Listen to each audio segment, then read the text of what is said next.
Greetings and welcome, ladies and gentlemen. I am Wrath, and this is Critical Mistakes New Players Make in World of Tanks and How to Correct Them.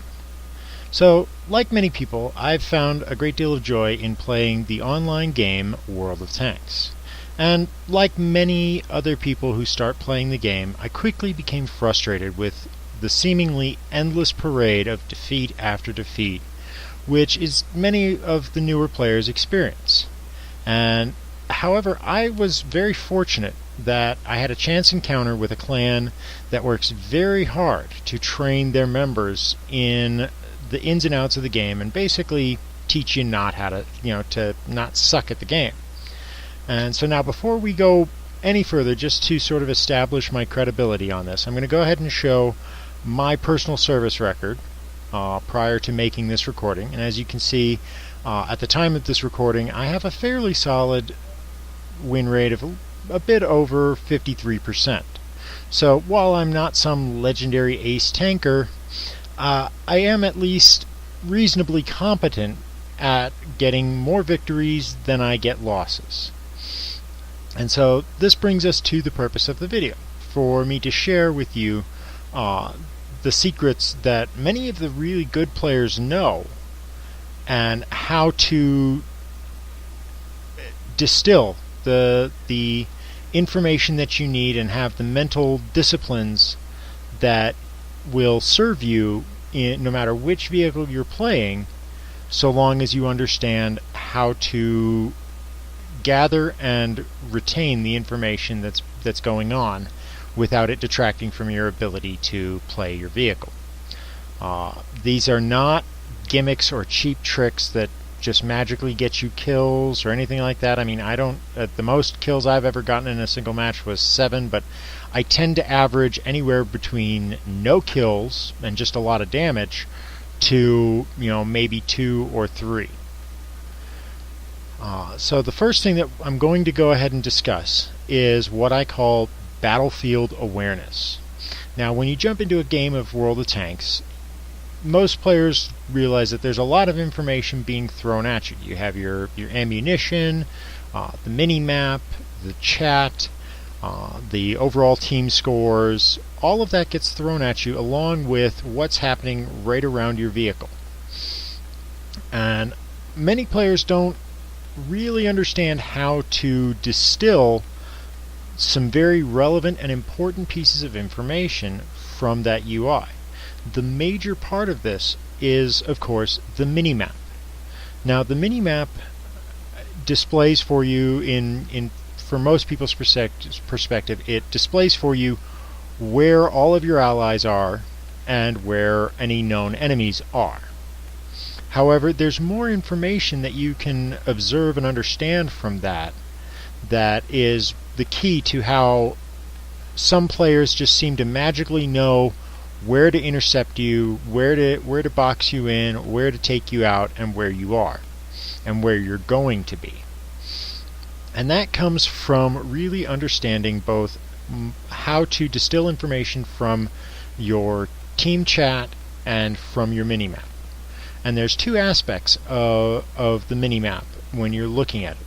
The first part is your own team. Most people just look at it to see, how many people are alive and where are they at? But what you really need to think about is how your team is deployed.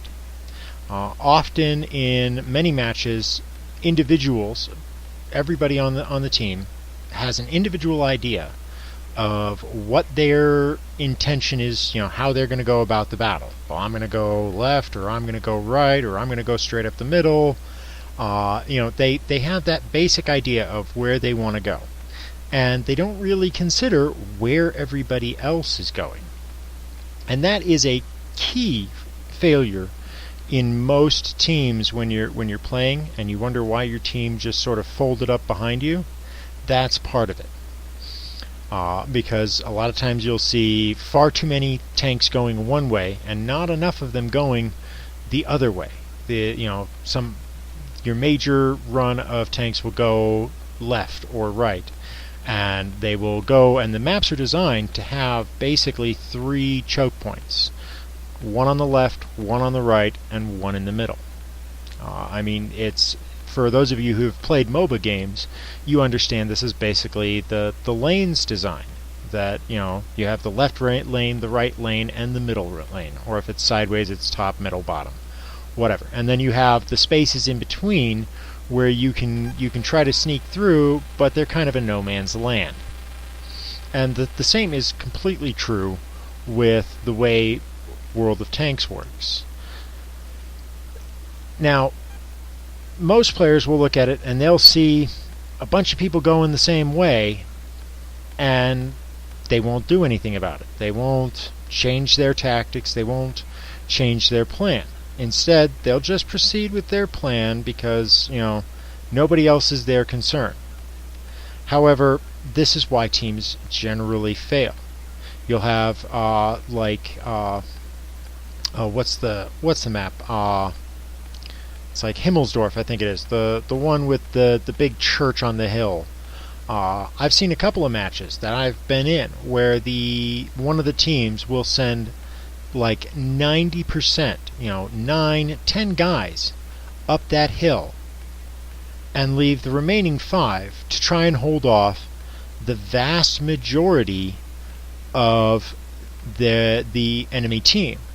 And it's because when you bulk up that many tanks in one area, the lanes or the areas where combat typically takes place, these various different choke points, they tend to not facilitate large number of tanks going through. And so a lot of times when you have a failed team like that, what you'll see is that you'll have this huge column of tanks that go to overpower one side, and they get bottled up. They try to get past one certain point, and nobody's willing to just take one for the team and rush the enemy tanks and force them out of their defensive positions. And so instead you have this slow death where 2 tanks, 2 maybe 3 tanks, enemy tanks, stop your entire heavy column because they're in a good defensive position and are forcing you to fight for every inch that you're going to gain.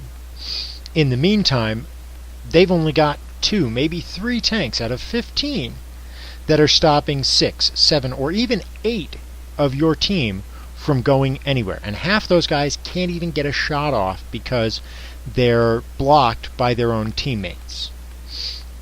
And so what you get is a resounding defeat because the remainder of the team that's got you trapped there, that's choking off a huge amount of your team resources, is able to trounce the handful of defenders that you've left to try and hold off the rest of their team.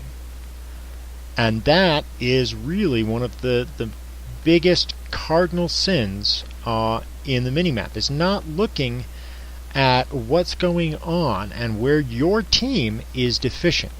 Because you should have at least 3 tanks in any one direction to at least hold a position. If every map has got basically 3 major paths where the battle takes place, then your team should have 3 tanks there without fail on each of those areas. And that still gives you 6 tanks that can deploy to whatever offensive measure your team wants to do. Now, the reason, because nobody feels that they're responsible in a random game. They're not responsible for everybody else. They're out for number 1. They don't consider it as something that they need to handle. Oh, somebody else will get that. They don't consider who that someone else is. But it's always going to be somebody else. And so everybody feels that it wasn't their fault, that the team got horribly trounced. The guys that went up the hill are going to complain that the guys that stayed down on the other 2 lines didn't do their job and hold the enemy off against vastly superior numbers. And the guys at the bottom are going to complain that all of the guys that went up the hill pretty much screwed them from the start. This is a key element. When you're looking at how your team is deploying, and in those first 30 seconds of how your team is moving out from the start of the match, you need to assess where there are weaknesses in your line. Because if you don't make it your responsibility, then you're making the loss your responsibility. Because if you're not paying attention, if you're not doing what is best for the team and not you as an individual, you are contributing to the loss, period. There's no two ways around that. There's no, but I had a great game. You still lost. And that means you will continue to lose.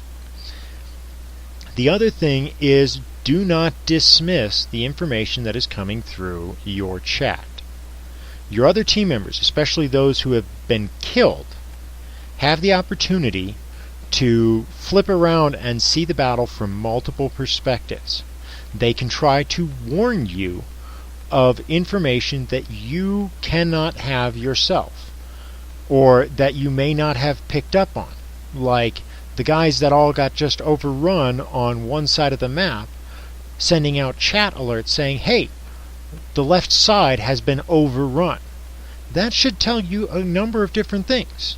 One, that means your cap is now in jeopardy. No matter how fast you are, they now have an open road to your base. And if somebody does not go back and fight them, they will cap you out and you will lose, no matter how good of a game you're having.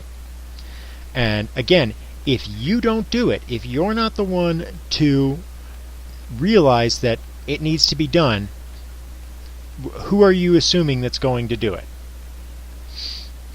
So, take personal responsibility for whether or not the team wins or loses. Don't sit there and think that anything that happens is somebody else's problem, because anything that's a problem for someone on your team is your problem.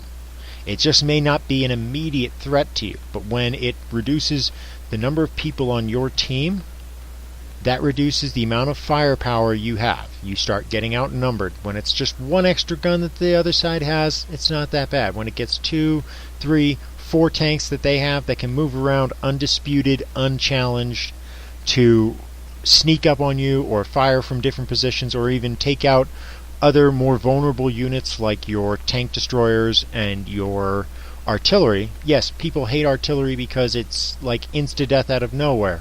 But artillery, good artillery, can make or break a match. So don't leave those guys out in the lurch. And if you are an artillery playing, don't get into tunnel vision, which is going to be the next thing that we're going to talk about. Tunnel vision is quite simply, you get into your scope to fire your shots, and you lose track of any situation that is not related to you getting that shot, getting that kill, getting that next tank in your sights. And that is a mistake. You should use your scope to narrow in for a shot and then get back out of it.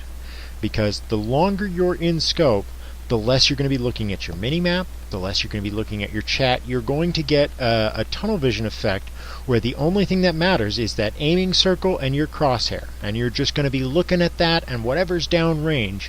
And you won't see the enemy tanks that are flanking you. You won't see the enemies that are outmaneuvering your team. You won't even notice when allies die right next to you. You will just be focused, laser pinpoint on that one task. And it could be that you're just sitting waiting for that guy to come out from behind those rocks. You're like, come on dude, just come right out. And all he's doing is buying time. He's buying time for his team to come around your other side where you're undefended, and the first time you're going to notice that there's somebody on your flank is when they put shots into you. And that's going to be about 10 seconds too late for you to do anything other than die. Because once that happens, the guys that you were aiming at, you're going to turn your attention to the guy that's suddenly a threat out of nowhere, and the guys that you were waiting for are going to pop out and take their shots at you as well. And now you're in a crossfire, and you're not long for this world. The other thing is, a lot of times you'll have these guys who go running out there ahead of, whether they're scouts or not. They'll go zipping out in front of everybody else because they've got a faster tank. and then they'll get themselves into some really crappy positions where they've run into the enemy main column, and they're now sort of pinned down in a bad position while the enemy advances up around them. And they'll start complaining and begging for help, and there's nothing you can do to save them. Don't be that player. Yes, you may have a very fast tank. You may even have a really good scout. But if you are beyond the range of your team to assist you, you're helpless. Because no one tank can Rambo its way through the enemy opposition. You're going to get pinned down by multiple guns because you're the proud nail. You're the target of opportunity that is going to be focused by 3, 4, 5 enemy tanks. And yeah, some of them are going to miss you, but not all of them. And if you're a light tank, it only takes 1 or 2 shots from a medium or heavy tank, and you're pretty much done. So don't go out ahead of your team. Along with that, if you're a scout, if you're doing the scouting role and you've got a scout tank like the most common you see this with is like the ELC, the Chaffee, and other fast tanks like the Leopard. These tanks, you'll see lots of videos, and it makes people think that this is how you're supposed to play these vehicles. You'll see all these videos of these guys that are just running around the battlefield in their super fast, agile tank and avoiding everybody's shots and getting shots in and just running around like a crazy man.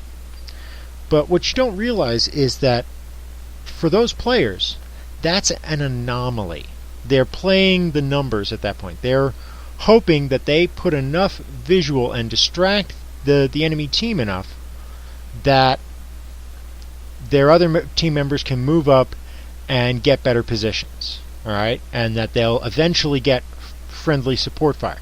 But 9 times out of 10, or even 7 to 9 times out of 10 matches, those guys are going to die first, and they're going to die fast because it takes a certain measure of skill and it takes a great deal of practice to be able to anticipate when somebody else is going to fire at you, so that you can change the direction and speed of your travel to not be where they anticipate you to be when they fire. So don't do suicide scouting. That is a developed skill that you're not going to master early on. And it takes the right kind of vehicle, so you have to really know what vehicles can get away with it and how to get away with it. It takes a great deal of skill to pull that off. And so when you're driving a scout, it is crucial as a scout. Most people think that the scout's job is to get up there ahead of everybody else and be able to spot the enemy units, and that is incorrect. Especially with the way that they've modified a lot of the maps to lack the necessary cover for a scout tank to be able to get around and get better position and spot enemy artillery and enemy tank destroyers from advantageous positions. Instead, the scouts are being forced into a lot of the same bottlenecks that the mediums and heavies are in. And a scout will never stand up to a medium or heavy, especially once you get to tier 5, where your scouts are always going to be running against tanks that are higher tier than them. You look at the Chaffee and the ELC and other similar tanks, and they all get matches where they're rank 5 tanks, but they never see rank 5 matches. Instead, they see 6, 7, and 8. So you get into these really high matches where you are entirely outgunned. Just absolutely most of the tanks can, blow a fart on you and you explode. So you have to think of your scouts in a survival methodology, because the longer the scout has greater impact the later in the game that it survives. Early on, scouts that go out up front or even midline die, and once they're dead, they're the fastest and most nimble tanks, and so you get instead just a bunch of heavies and mediums that plod along at moderate to slow speeds around the battlefield. They're slow and laborious. That's when a scout becomes the most important, because as the team numbers start to thin out, larger and larger gaps in the team's deployment appear, and those are the opportunities that the scout can exploit to get behind enemy lines, take out artillery, make a surprise capture of the enemy base where you suddenly throw them into chaos because half of them turn around to defend the base and half of them continue on like nothing ever happened, and suddenly your team has favorable odds for fighting them. The next thing I want to talk about is using your cover and concealment correctly. So many times with new players, they drive their tank right into the bushes and they think, okay, I'm in the bush mostly, so I must be hidden. That's not true. You're hidden when the bushes or trees or whatever else it is are between you and whoever is trying to observe you. It does not help you if you drive into those bushes unless those bushes are big enough to uncover your entire tank. They're not going to do anything for you, because part of your tank's going to be sticking out of there and you will get spotted, and you'll think you're safe and hidden and hunkered down, and they're just going to turn their guns on you and light you up, and then you're going to get blown up and not even know where it came from. You're going to be, just all of a sudden my tank exploded and I didn't know what happened. You have to stay behind your concealment, and with cover the same thing applies. But when it comes to cover, the improper use that you commonly see is how people choose to pull themselves out from behind cover to take shots. A lot of times you'll see people do sort of like this low wall concept of battling behind a wall. They'll turn their tank sideways and they'll roll it out far enough that they can see, not really considering that there's a third of your tank that's ahead of your turret, which will be sticking out from behind that cover long before you can ever see them, and you're presenting the broadest, flattest target of your tank with probably moderate armor at best to your enemies before you ever get a shot at them. This is not the way you want to do it. When you see players who are really good, who have excellent kill rates, who have super high efficiency, and who last really long in the battle and bounce tons of shots, what they'll often do is that they'll turn their tank directly towards whatever cover they're hiding behind and angle the back end so that they can back out and clear the target, because there's a lot less of your tank that's visible when you're looking at it from the front before the turret is visible. And since they only put, say, like a 10 degree angle from being straight on to where they're going to be shooting at, they create their side armor at a huge slope, which vastly increases the chance that an enemy shot will ricochet off of it instead of penetrating. That's proper use of your cover. That's how you use cover to pop out, bounce shots from enemies, take your shot, and get back in. When you can, try to get your enemies to fire a missed shot, because the time it takes for them to reload, many people forget to move when they're aiming. They just watch that reload indicator waiting for their shot to be available, and they just sit there and give you plenty of time to line up a shot on them, especially on one of their vulnerable spots or somewhere that you know is going to take out crew members, anywhere that's going to be far more impactful than them getting their shot. Don't stay still until you're ready to fire.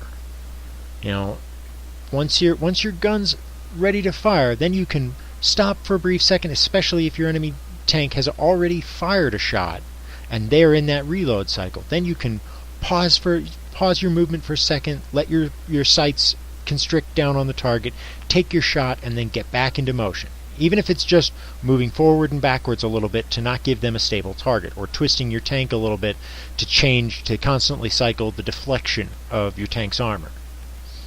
Anything. But don't sit still. Don't just stand there and let people take shots at you. It's probably the biggest failure for new players is that they're just so laser focused on getting their next shot that they're not realizing that they're getting shot at too. And a stationary target is the easiest target to hit. Even just a little bit of movement will cause them to shift their aim as they're trying to track that little bit of movement, or help to increase the deflection of your armor and get more bounces, more ricochets, anything that doesn't damage your tank. The final thing that I want to go over, and this one can't be overstressed enough, especially for new players: don't chase kills. Often you'll see when people are playing, they'll just chase the maximum number of kills. They'll be like, oh no, there's one guy left on the team, but we don't know where he is, so we're going to chase around and look for him for a while. Well, that can work when you've got superior numbers, but it can also give your enemy time to set up a nice fatal ambush for you one by one and pick you all off little by little. And I've actually done a match where I had a T-127. The rest of my team was gone, and there were 5 enemy tanks left. And because they came at me one at a time and let me pick and choose when and where I would fight them, I killed all of them with only maybe a dozen hit points left on my tank. And I did that purely because they were chasing the kills. They could have easily regrouped, come at me en masse, or gone to the capture point and just capped me out or forced me to come to them. Don't lose sight of the victory. It doesn't matter if you got 10 kills or no kills. If you win the match, you win the match. And a win is always preferable to a loss. You'll get more experience, you'll get better overall scores if you're winning. Alright? And that comes to the last part of it, which is the little known, new players don't know this little secret about your overall score. Alright? Your win rating, your percentage of wins over losses, is used by the matchmaking system to determine who's on your team, or rather, whose team you're on. And if you have a win rating of, it used to be 51.2, but I think that they may have changed it since then, since I found out about it. But it is somewhere right around that halfway mark in terms of your ability. If you're above that mark, then it lumps you in primarily with players that are like you, who have better than 50% or 51% wins.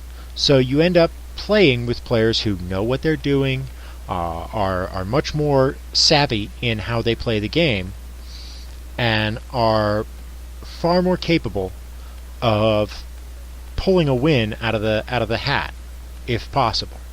All right, because they're not going to miss as much. They're not going to make as many random mistakes as as newer players. But if you're below that mark, if you're like most newer players who end up right around the 45 to 48 range in their percentage, losing more battles than they win, you'll find that you get everybody else. Your teams will consist of everybody that has a victory percentage of below 51%.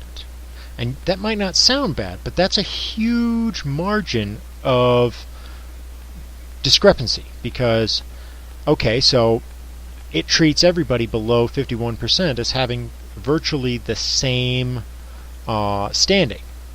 So your team could be a bunch of guys that are in the the high 40s, which means that they're not bad players. They're all decently good, and so you might have a really good chance of winning that match. But you could also have 5 or 6 guys that are below 30% or below 20%, and the matchmaker's not going to care. It's just going to throw you all together randomly. And so you get these horrifying matches that you see now, where players, I've sat and watched a couple of my friends who have below average, they have like 47, 46 for their win rates, and before I got into my clan, that was where I was at. And they get into these matches, and one side folds almost immediately. Their guys run out there and get killed. They don't know what they're doing. They're not coordinated. And this kind of activity is why you want to shepherd and manage your win rating to almost a psychotic degree. If you lose too many matches in a day, stop playing. If you play 10 matches and you've lost more than 5 of those, stop for the day. Come back another time, try again, or switch to the other server, East or West, if you're on the American. I don't know how many servers the EU has. Doesn't really matter to me because I don't play on EU.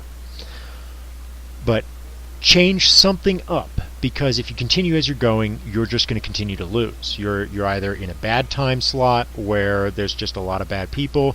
Maybe you're on a bad weekend where there's ×3 or ×5 experience for first wins, because those are really bad times to play. When you're playing on a weekend and they say, oh yeah, ×5 experience, that means that every person who has kind of sort of stopped playing the game because they've realized that they can't win, they're going to come back and they're going to play, and they're not really going to care. They're just going to grind away until they get a win, and they'll drag you down with them while they're doing it. So maybe you don't play on those weekends. You say, nope, you know what, I'm good. I don't want to have to deal with that. I'm going to play when I think that there's better people playing on. I'm going to play when it's more conducive to getting a good match. Anything. So these are the areas that really are the hallmark of what separates the good players from the bad players. And so just to recap, pay attention to your mini-map. Look at how your team is deploying. Look for deficiencies not in the enemy team but in your team, and make them your responsibility. Pay attention to the people in chat that are trying to warn you of enemy activity. They're trying to help you because they don't want to lose either. Don't get tunnel vision. Don't focus on just your next shot. Pay attention to what's going on around you. Don't run out ahead of your allies and make yourself vulnerable to being gunned down by multiple enemy tanks. Correctly use your cover and your concealment. And don't go chasing kills. You should be chasing wins, not kills. Anyway, I hope that this video has been a good help for you in terms of really letting you understand what you need to be doing and where the areas that you can improve to help your overall win rating, which will help your overall experience in the game. With that, I wish you all the best of luck on the battlefield, and until next time, I'm Wrath, and I'll catch you on the flip side. Also, please like and subscribe because it helps me know that I'm doing a good job and that you're liking the content that I'm creating. It does take me time to put together all of these videos and edit them, so I really would like, likes and subscribes, let me know how I'm doing, comments, anything, really.